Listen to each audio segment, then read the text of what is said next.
Hello and welcome back. So, one of the questions I've been asking myself a lot lately is what is holding you back? And when I'm completely honest with myself, it's me. It's always me. I realized that I was allowing a lot of my failures to limit my own dreams. For me, it's scary to look at a blank canvas and to dream without limitations.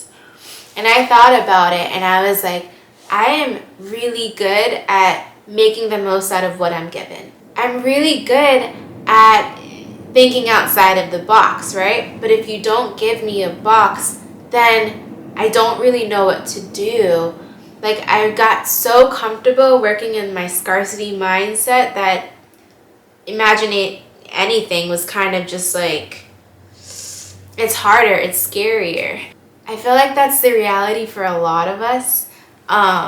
Between school molding us, between our loved ones telling us what they think we should do, between not allowing our failures to kind of make us proceed with caution, what do we actually want?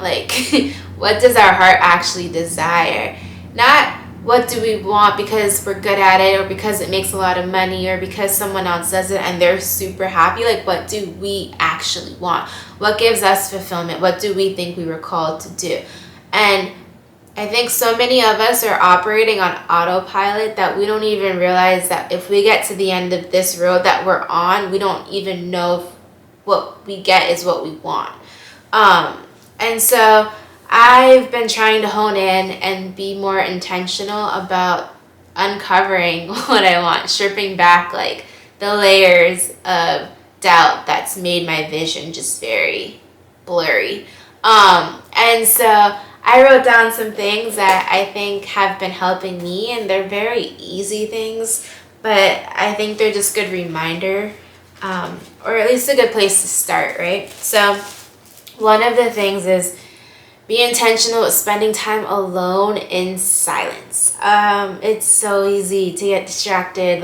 How many times do you find yourself having free time and you're mindlessly scrolling?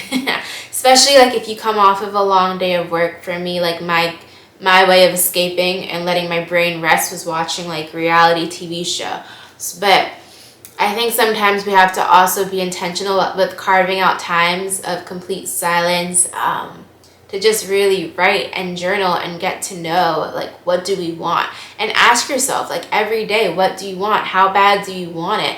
And you might not know the answer now, but at least having that question at the top of your mind will help you be more aware of kind of unpacking that answer. Give your dreams a fighting chance. I think a lot of times it's normal to have negative thoughts. It's normal to have self-doubt, I think, to a certain extent, right? But I think we also need to realize that we have the power and responsibility to choose which thought we want to put energy into.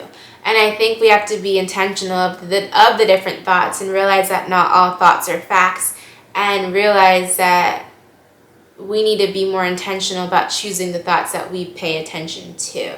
So you might have these thoughts that make you that tell you that you're not good enough or make you doubt yourself, but you don't have to actually feed into them. You can just in certain books they say let it pass or observe them.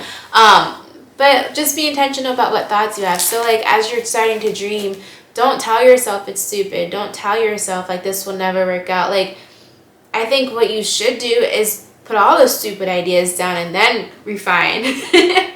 But don't limit yourself before you even, don't refine yourself before you even start to dream, right? I think that's part of the problem. We need to stop limiting ourselves so much. And then also be honest, once we do start to kind of unpack what it is we want to do or what path we're trying to go, do the work. I think I've gotten into the habit of being super lazy, so I feel I'm not the only one. So I've been asking myself daily, what does it look like to work your today, at the end of the day, what did you accomplish when you left it all on the field? And that's helped me be just more intentional, pushing myself more. So yeah. And then the third thing is we need to change our relationship with failure and fear and obstacles. Anybody who's successful is going to tell you that failure also played a big role in their success. Like, it's not a scary thing. It's just part of the path that when you like are on your path to success, you're going to fail multiple times, probably more times than you succeed. But you get back up, you learn your lessons, you keep it pushing. Like, it's the name of the game. If you don't try anything, you're never going to fail. Life's boring. You're playing it safe. So, like, go for it, right? Even if you fall on your face, like, okay, and life's too short to live scared of failing. And then also a really good quote I heard this past week was, action conquers fear. So do it. And then also obstacles. So in Stoicism, there's this thing called turning the obstacle upside down, which basically means not giving, when you see an obstacle, not viewing it as good or bad, but more so as an opportunity. And that's what it boils down to. Like, everything's an opportunity to grow if you look at it that way. So, yeah. When you don't necessarily focus on where you're going, because you might not know where you're going, it's so easy to be distracted by everything else around you. It's so easy to start comparing yourself to people, or feeling down, or feeling like you're not in control because you're not going towards anything.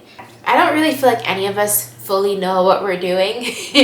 I think a lot of us are just trying to figure it out. And so what I really want to do with this space is just kind of create conversations. And so if you are also on this journey, or you've been here and you know what, like, you have you're further along on this journey, like, I would definitely encourage and ask that you kind of leave comments and share what's helped you, or share like something that you've been thinking lately. Like, I want conversations. Like, I want to learn from one another. Like, if someone can avoid the mistakes that I made so that they're further along, that would be great. So I think if we just try to help each other out, share our lessons that we've learned, we can learn from everybody and everyone can learn from you. So thank you for being here. Thank you for listening to all that I said. Okay, bye.